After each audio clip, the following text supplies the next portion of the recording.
Hi, I'm Liquey. Welcome to the chaos. I want to read from my book today. I love spoken word. I have been writing spoken word poetry since I was 9 years old, and I just published my very first book. It is called Unsent Letters, a spoken word series by Liquey. And a little bit about my book and its backstory. So, again, I've been writing since I was 9 years old. And in 2018, when I was 21, I had stopped writing and I did not write for 3 years. There was a lot that I was going through. I felt during those 3 years, it was a lot of heartbreak. I was going through major life changes, also going through a very extreme spiritual awakening. My whole life was different. I grew up in church, and my whole entire future was determined on this very specific pathway. I was going to get married at a very young age, and I thought that I would be a missionary or start a church because my parents did that, and none of that happened. I changed my whole life. The relationship that I was in had ended in a very devastating way, and I started feeling very overworked, and I started feeling used, and I got really hurt a lot too. And I have a lot of religious trauma that I'm, working through and trying to get over and get through, because I do still very much love God and have a strong connection with God. But when it came to writing, this was a gift that I know was given to me. It is a deep passion of mine. And for a long time, I felt like I was not allowed to write what I wanted to write about. I was very blessed to be used in presentations and, shown off a lot, being able to do spoken word for a lot of people and to be able to write for events and things like that. But I never really got to share my true voice. I never got to write about what I wanted to. There was always somebody telling me what I had to write about. I was living in San Jose, California. That is where I am from. I'm from the Bay. And we are fast forwarding to 2021. I had moved to Hawaii in 2020, and I was doing really well for myself at the age of 24. I had a really good job. I had my own apartment. I had my dream car.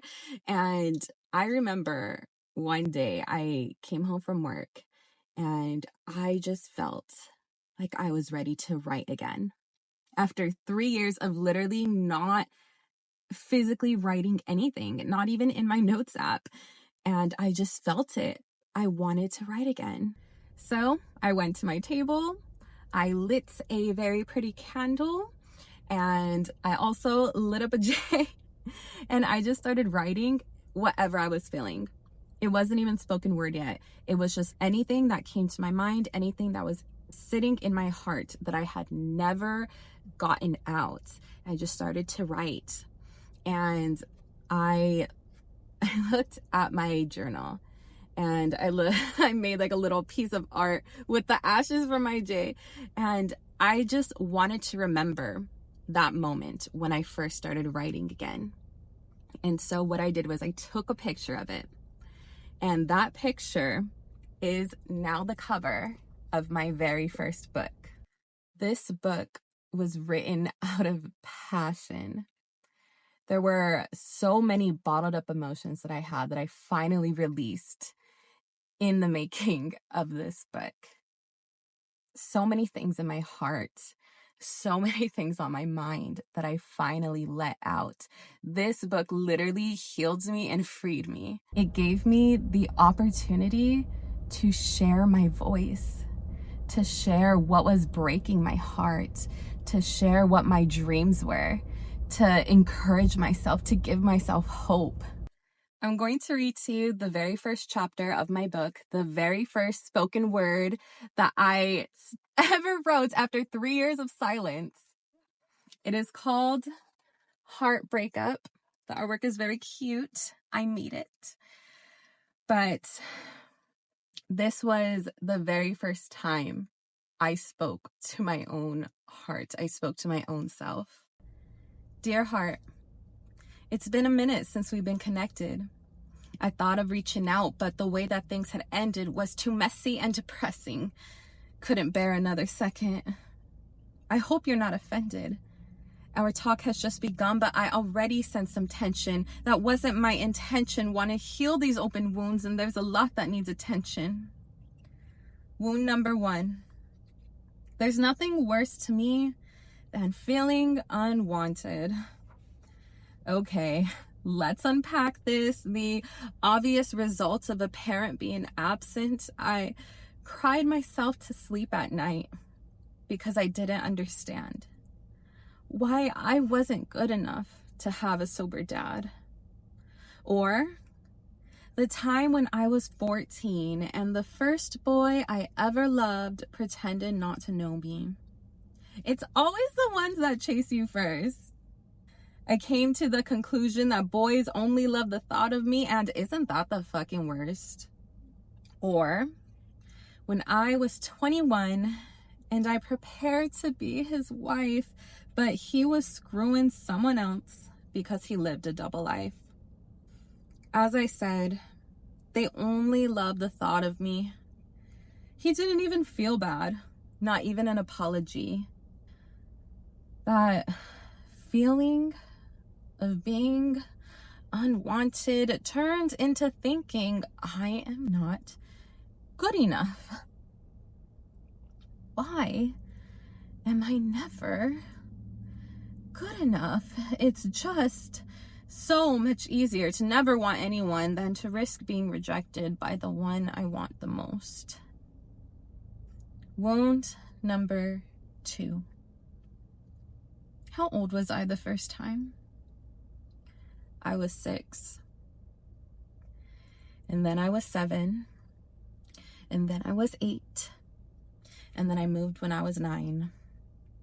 Growing up in church, if you were a girl, you had to be pure.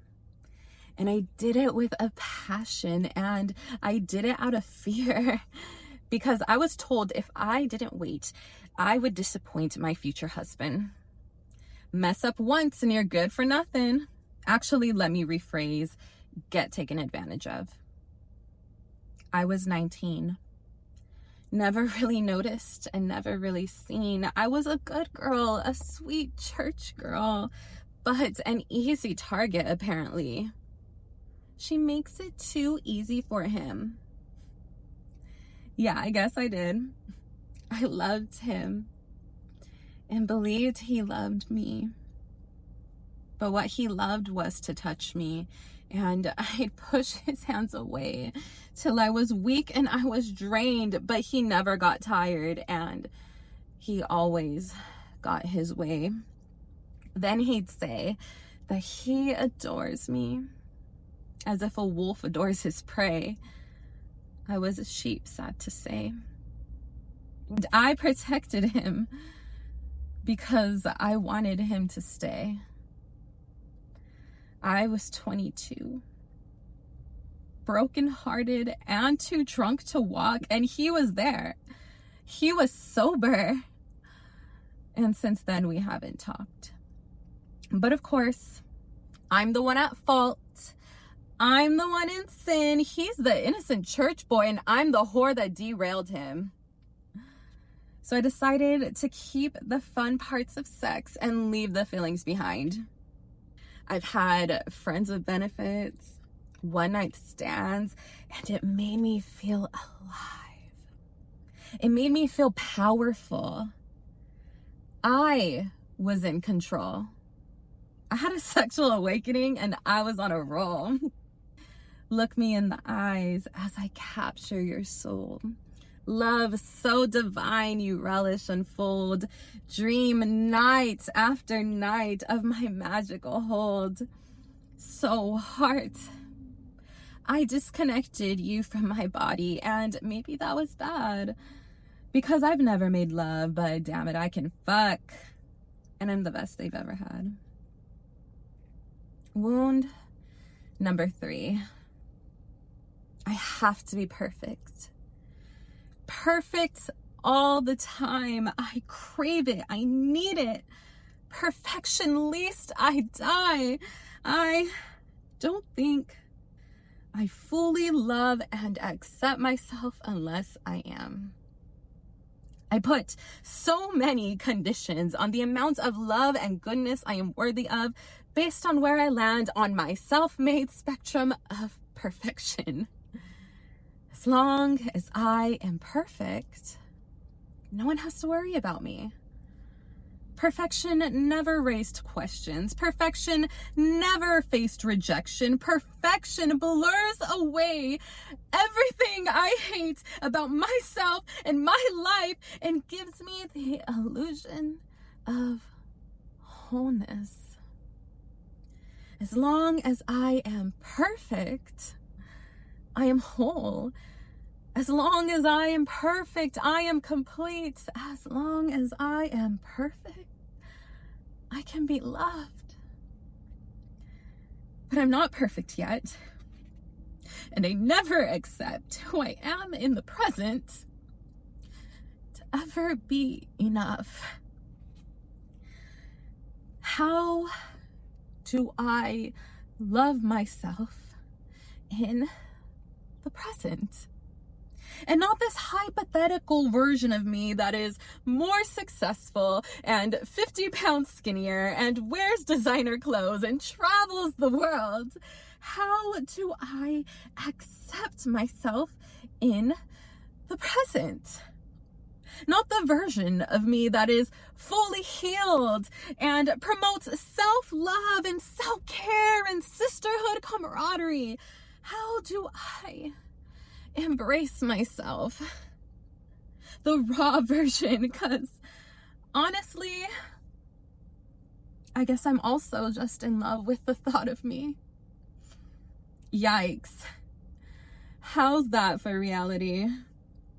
Why do I only love myself when I accomplish things? Yes, I do believe that I am worthy of blessings and happiness and respect and love. But I'm hard on myself because life has taught me that many don't agree with that statement above. So many are just talk. Mainly all lies, mainly all wolves. So run before they bite, before it gets too late. Wolves are stronger in the night. And I've been told that I'm a sheep. And sheep aren't meant to fight. They're meant to be protected, but I'm not. So I'll hide. Hide under perfection. Because then I can't be hurt. Heart, we're disconnected because that's what's best for her. The her that can be perfect. The her that feels no pain. The her that has it all and dates with NSA. The her that's not depressed. The her that's not betrayed. The her that's not an anxious mess. The her that's not afraid. We're disconnected now, and that's how we'll remain. But I am glad we got to have this talk. I'll come back for you someday. You can get my book on Amazon, Unsent Letters, a spoken word series by Liquey. Writing this book was the most vulnerable thing that I have ever done in my entire life. Just this chapter alone, every time I read it back, I feel like my heart is literally just ripped out and exposed, and everything is just dripping down from it. Every time I read this and speak it, perform the spoken word, I feel free and I feel empowered and I feel heard. I feel that joy from allowing myself to be heard, from allowing myself to be seen and known, from telling my story. And I want to encourage you to speak up. Share who you are. Show who you are. Let people see you. Let people experience you. Let people feel how hurt you've been. Free yourself.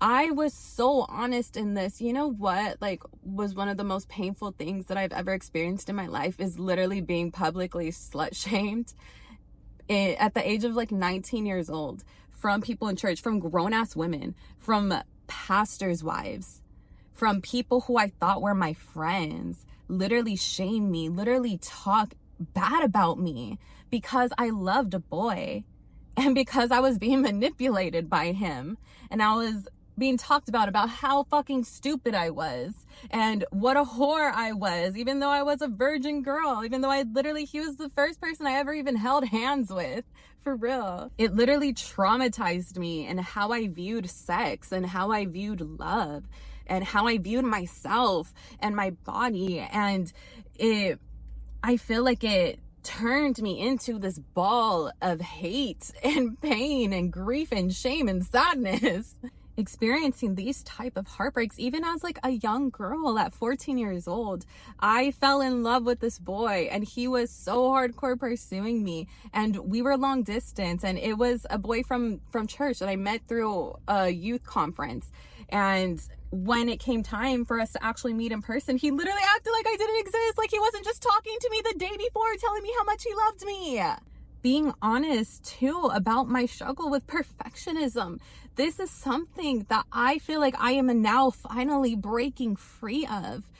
Perfectionism and the need to be perfect literally destroys my life. It keeps me from being my true authentic self, and I do not want that anymore. I do not want to be bound by perfectionism. I do not want to chase perfectionism. I do not want to chase being perfect. I want to chase being my truest authentic self. That is where I'll find wholeness. That is where I'll find freedom. But if there's one thing that I am grateful for, I am so grateful for all of my experiences. I am so grateful for all of the pain that I have gone through, that I have endured, because it made me who I am today. Because it made me more of myself. It made me my bravest self. It made me my boldest self. It gave me courage. It gave me strength. It gave me joy. It gave me hope. It gave me art. It gave me this book. It gave me purpose. I want to leave you with this. Find the courage to see who you truly are, and then be as loud as possible about it. Okay, gotta go. Love you. Bye.